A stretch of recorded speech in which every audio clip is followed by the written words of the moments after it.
Sound of silence कैसे खोलती है ब्रह्मरंध्र को, सहस्रार की 1000 पंखुड़ियों को कैसे खोलती है।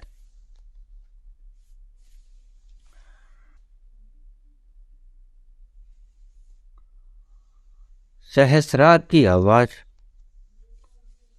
साउंड ऑफ साइलेंस की आवाज, सन्नाटे जैसी आवाज हमें प्रतीत होता है कि हमें कानों से सुनती है। कुछ लोगों में भ्रांतियां पैदा होती क्योंकि कानों का रोग टिनिटस भी कानों से सुनता है, लेकिन साउंड ऑफ साइलेंस अगर बहुत गहरे से सुनोगे तो आपको ये हमारे सिर के बिल्कुल भीतरी बीच के ब्रह्मरंध्र में सहस्रार के आसपास होता दिखाई पड़ेगा। कभी तेज, कभी हल्का, कभी मध्यम। और यह साउंड ऑफ साइलेंस का लगातार बजना हल्की हल्की चोट देता है आपके ब्रह्मरंध्र को। वहीं हमारी सुषुम्ना नाड़ी भी है जो कि ब्रह्मरंध्र में प्रवेश करती है मूलाधार से शुरू होकर। ये 3 नाड़ियां सुषुम्ना, इड़ा और पिंगला सुषुम्ना ब्रह्मरंध्र में प्रवेश कर जाती हैं। इड़ा और पिंगला हमारी दोनों आंखों के समीप ठहर जाती हैं। बाकी और भी नाड़ियां मूलाधार चक्र से चलती हैं करीब 72,000, सभी मेरुदंड से क्रॉस करके विभिन्न अंगों में दिमाग में अपने अपने स्थान पर रुक जाती हैं। बात करें साउंड ऑफ साइलेंस की। साउंड ऑफ साइलेंस वह आवाज है जो ईश्वर की अमोलक दात आपको दे दी गई है, अनजाने, बिना मांगे, उसकी कृपा से। जिसको भी अनाथ अनाथ शुरू हो गया है। बहुत से प्रश्न मुझे रोज आ जाते हैं कि बाबा ये क्या है जो 24 घंटे बंद नहीं होता। मैंने बताया था कि यह पहली बात, जैसे ही आप इसको सुनोगे मन ठहरेगा, मन रुचि लेगा, मन इसके आनंदमय झंकृत आवाज में खो जाएगा। एक सरूर सा आएगा, एक नशा हर वक्त रहेगा, एक खुमारी 24 घंटे छाई रहेगी तुम्हारे ब्रेन में। और यह भी हो सकता है कि तुम्हारा मन कहीं आने को, कहीं जाने को न करे, किसी को मिलने को, किसी से बोलने को, कुछ देखने को, कोई फिल्म देखने को, कोई हिल स्टेशन पर जाने को, कोई जश्न मनाने को न करे। स्वभावतः सहज बात है ये कि तुम्हारा मन किसी को मिलने को न करे। तुम्हारा मन ये करे कि बस मैं एकांत में बैठा रहूं अकेला, ना मुझे कोई बुलाए, ना मैं किसी से बोलूं। इसके शुरू होते ही एकांत में रहने की इच्छा प्रबल हो जाए तो घबराना मत। आप एकांत में ही हो, क्योंकि अगर आप भीड़ भड़के में भी चले गए तो भी इसे बंद नहीं होना। धीमी पड़ जाएगी सुनने शोरगुल में, लेकिन आप कुछ भी करोगे। जो एक शब्द आता है गुरबाणी में, हाथ पांव से काम कर, चीत निरंजन नाद। चित्त तुम्हारा इस अनहत नाद की, साउंड ऑफ साइलेंस की आवाज में रमा रहेगा। तुम कुछ भी करते हो, उससे कोई फर्क पड़ने को नहीं। यह बजने से नहीं हटेगी, यह चलती ही रहे। अब ये आवाज, जो सन्नाटे की सी आवाज आपको लगातार 24 घंटे सुनती है, यह होती तो तब भी है जब आप सो जाते हो। बस आप इसे सुनना बंद कर देते हो, या इससे दूर चले जाओ। जैसे खेतों खलिहानों में सन्नाटे की आवाज सभी को सुनाई पड़ती है, लेकिन जैसे ही आप शोरगुल बाजार में आ जाते हो तो वो आवाज सुनना बंद हो जाती है।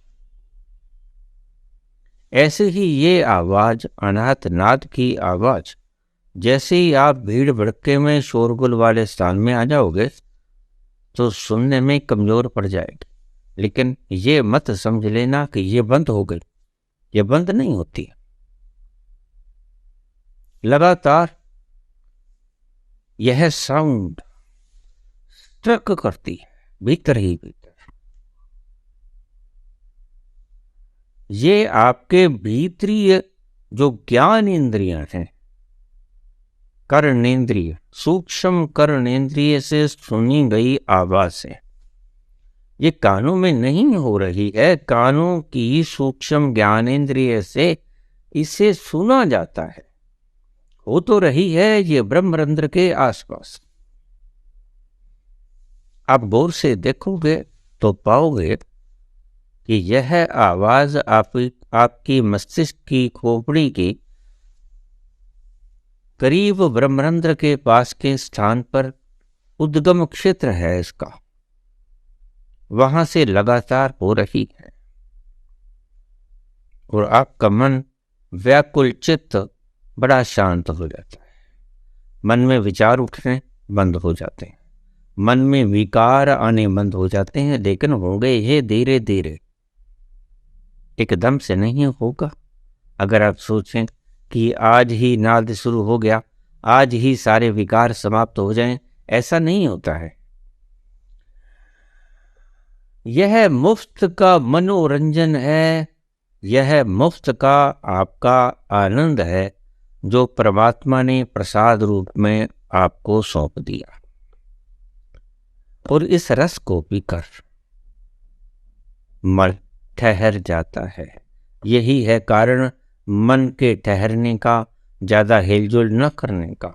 मन जब ठहरता है तो आपको अकेले रहने का मन करता है कि मैं अकेला रहूं, बोलूं ना, मौन रहने का मन करता है, कहीं आने जाने का मन नहीं करता।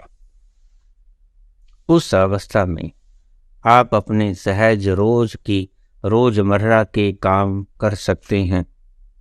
बड़े आनंदपूर्ण होंगे सभी काम, उनकी क्वालिटी और क्वांटिटी में बड़ा भेद आ जाएगा। आपकी कैपेसिटी बढ़ जाएगी काम करने की, क्योंकि ये आनंद आपको हर वक्त मस्ती देता रहेगा, फ्रेशनेस देता रहेगा, शीतलता प्रदान करेगा। यह आपके ब्रह्मरंध्र पर हर वक्त हल्की हल्की चोट देता रहता है। सन्नाटे की आवाज, एक धीमी धीमी चोट आपके ब्रह्मरंध्र पे देती रहती है। वो एक दस्तक है, और एक दिन आएगा, एक दिन आएगा, अवश्य आएगा, इसकी चोट ब्रह्मरंध्र को खोल देगी। और जैसे ही ब्रह्मरंध्र खुलेगा, भीतर का झरना जो ब्रह्मरंध्र के भीतर सदा से इंतजार कर रहा है फूटने के लिए, यह पत्थर रखा है ऊपर, जो कि इस पत्थर के दबाव के कारण वह आनंद का झरना ब्रह्मरंध्र में से फूट नहीं रहा। इधर से सुषुम्ना नाड़ी आती है, मेरुदंड में से गुजरती हुई, भीतर झरना है ब्रह्मरंध्र के भीतर, आनंद का स्रोत जिसे हम कह देते, वह सच्चखंड में से आता हुआ महान ओशन, आनंद का समुद्र, बस आपकी सुषुम्ना नाड़ी और ब्रह्मरंध्र के बीच में एक पत्थर रखा हुआ है। वह पत्थर अगर खुल जाए तो फिर आप मुक्त हुए, आनंद का स्रोत खुल गया। आप ओशन के भीतर, उस मस्ती के ओशन के भीतर छलांग ले लिए। और खुलेगा कैसे? ये प्रभु की कृपा से। प्रभु की कृपा हो जाती है उन लोगों पर जिनके ये अनहद नाद शुरू हो जाता। अनहद नाद धीरे धीरे धीरे धीरे चोट करता करता ब्रह्मरंध्र के उस ऑब्स्ट्रक्शन को हटा देता है। पत्थर को जैसे हम किसी तोड़ना होता है छेनी से, हथौड़ी से, हल्की हल्की मार पड़ती रहे उस पत्थर पे तो एक दिन वो टूट जाएगा।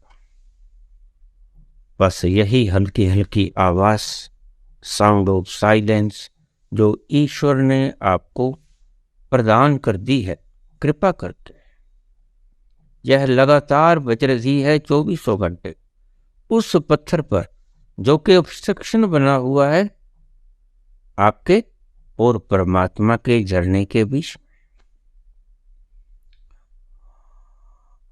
आनंद का ओशन और आप के बीच में ये पत्थर बाधा है। इस पत्थर के कारण भीतर का झरना फूट के बाहर नहीं आता। और अगर ये ऑब्स्ट्रक्शन हट जाए, अगर ये बाधा हट जाए तो वह फूट पड़ेगा बड़ी तीव्र गति से और आपका रोम रोम उस अमृत को पी लेगा। ये है भीतर की इसकी व्यवस्था, यह है इसके भीतर की क्रोनोग्राफी, यह है सारा गुप्त प्रोसेस। कैसे घटती है ये घटना? साउंड ऑफ साइलेंस से। साउंड ऑफ साइलेंस हल्की हल्की चोट करती है उस पत्थर पर जो ब्रह्मरंध्र के ऊपर रखा हुआ है, वह टूटे। योग की यही सदा से नीति रही है कि किसी न किसी तरह ब्रह्मरंध्र के ऊपर का ये ढक्कन टूट जाए, ऊपर का ये पत्थर टूट जाए, ऑब्स्ट्रक्शन हटे और भीतर से वो झरना फूट जाए। और वो झरना इतना आनंददायी है, उसे ही कहते हैं बूंद समानी समुद्र। बस ये बूंद आपकी समुद्र में समा जाती है। समुद्र ब्रह्मरंध्र के भीतर है, लेकिन उसके ऊपर एक छोटा सा पत्थर रखा है। साउंड ऑफ साइलेंस हथौड़ी का काम करता है। हल्के हल्के आपको पता भी नहीं लगता, आप आनंद का सरूर पीते रहते हो सारा दिन रात, और यह हल्के हल्के उस पर चोट करता रहता है। एक वक्त आ जाता है, वक्त कितना भी गुजर जाए लेकिन ये टूटेगा ही टूटेगा। साउंड ऑफ साइलेंस शुरू होना चाहिए। उसकी चोट इस पत्थर को तोड़ देगी और पत्थर हट जाएगा। जैसे ही पत्थर हटा, झरना तो फूटने को सदा से तैयार है। वह परमात्मा आपको आगोश में लेने को सदा ही तत्पर है। मैं सदा सदा कहे जाता हूं कि सदा ही आपको वह अपनी बाहों में भर लेना चाहता है, लेकिन बीच में ऑब्स्ट्रक्शन है, ऑब्स्टेकल है इस पत्थर की, जो ब्रह्मरंध्र के ऊपर रखा हुआ है ढक्कन की तरह, जो भीतर के आनंद को बाहर फूटने नहीं देता।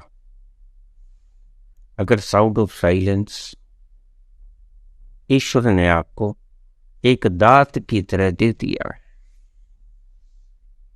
तो आप धन्यवादी। बस आपको कुछ नहीं करना, इसको चलते रहने देना है। साउंड ऑफ साइलेंस आपके कहने से बंद नहीं होगी, आपके सोचने से, आपके मांगने से शुरू नहीं हुई। इसलिए बाबा ने कहा, कर्मी आवे कपड़ा, नजरी मोक्ष द्वार।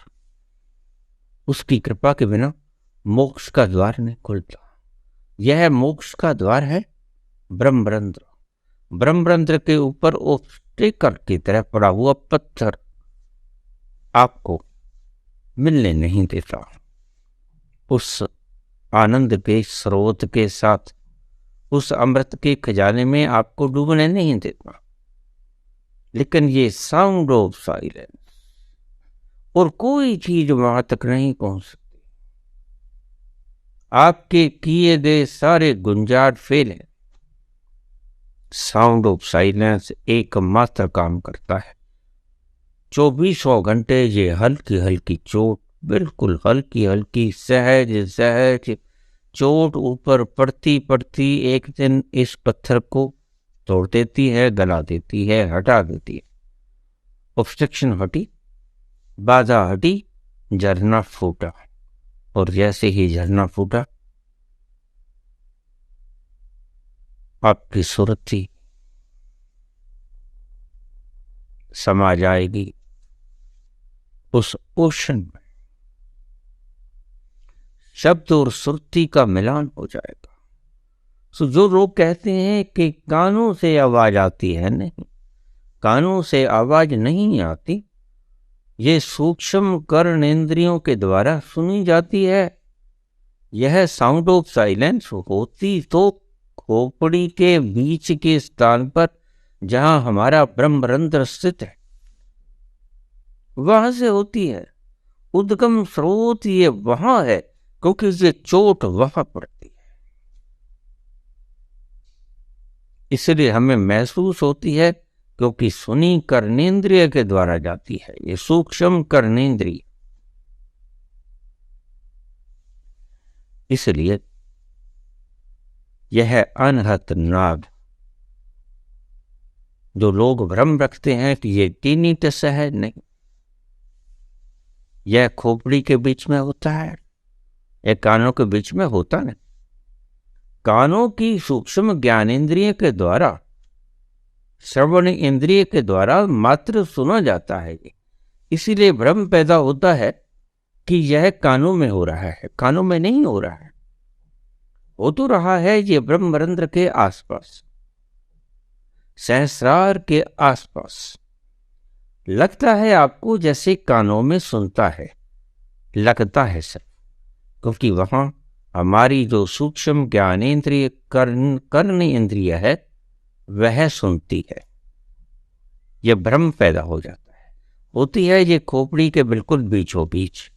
आप सबने सुनी होगी, खोपड़ी के भीतर कैसी सुंदर आवाज आती है।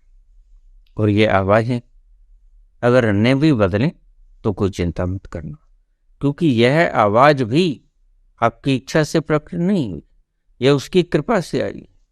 अगर बदलेगी तो भी ठीक है, नहीं बदलेगी तो भी ठीक है, आप इसकी चिंता मत करें। कई बार आवाज बदलती नहीं, लेकिन ब्रह्मरंध्र खुल जाता है। ये बात को ध्यान में रखो। कई बार सिर्फ साउंड ऑफ साइलेंस, ये सन्नाटे की आवाज मात्र के प्रहार से ही वो ब्रह्मरंध्र के ऊपर रखा हुआ स्टोन टूट जाता है। तो आप इसको आवाज के बदलने की इंतजार में या घबराहट में मत रहना कि एक ही आवाज, ये बदलती क्यों नहीं, ये क्यों नहीं बंसरी, क्यों नहीं ढोलक मृदंग बेरी वगैरह। बिल्कुल चिंता मत करना। शंख की आवाज, ओम की आवाज आए आए ना आए, टूटती ही जैसे ही टूटेगा जब पत्थर, सारी आवाजें आपको एकत्रित होकर सुनाई पड़ेंगी, आनंद के साथ मिश्रित। तो इस बात की फिक्र मत करना कि हमारी ये आवाज़ साउंड ऑफ साइलेंस की बदलती क्यों नहीं। ये व्यर्थ की बात है। परमात्मा ने ही आपको प्रदान किया है कृपा करके। बदले बदले ना बदले ना बदले। कई बार इसी आवाज से सहजे सहजे सन्नाटे की आवाज मात्र से ही ब्रह्मरंध्र का वो पत्थर टूट जाता है। घबराइए मत, बस इसे धीरज पूर्वक सुनते रहिए। धैर्य बना के इसको सुनते रहिए।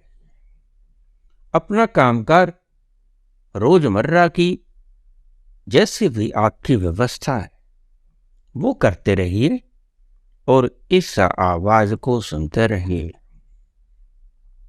जैसे ही आप अपने फर्जों से मुक्त हो जाएं तो इसको आनंद पूर्वक बैठ के सुनिए। जैसे ही आपको फुर्सत के लम्हे मिले, दफ्तर में, कारोबार में कोई ग्राहक नहीं, आप खाली बैठे हैं, तब इन लम्हों का आनंद उठाइए।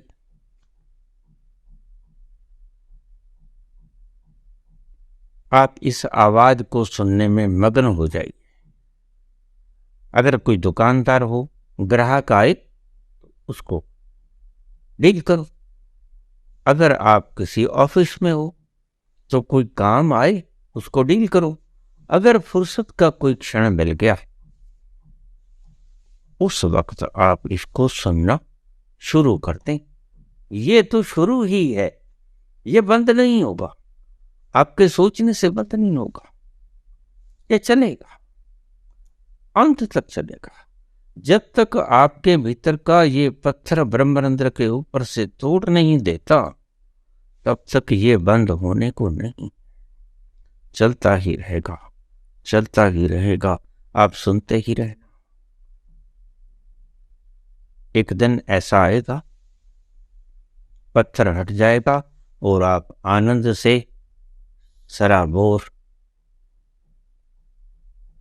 इसके प्रसाद में नहा जाओगे। उस मस्ती के समुद्र में समा जाओगे। धन्यवाद।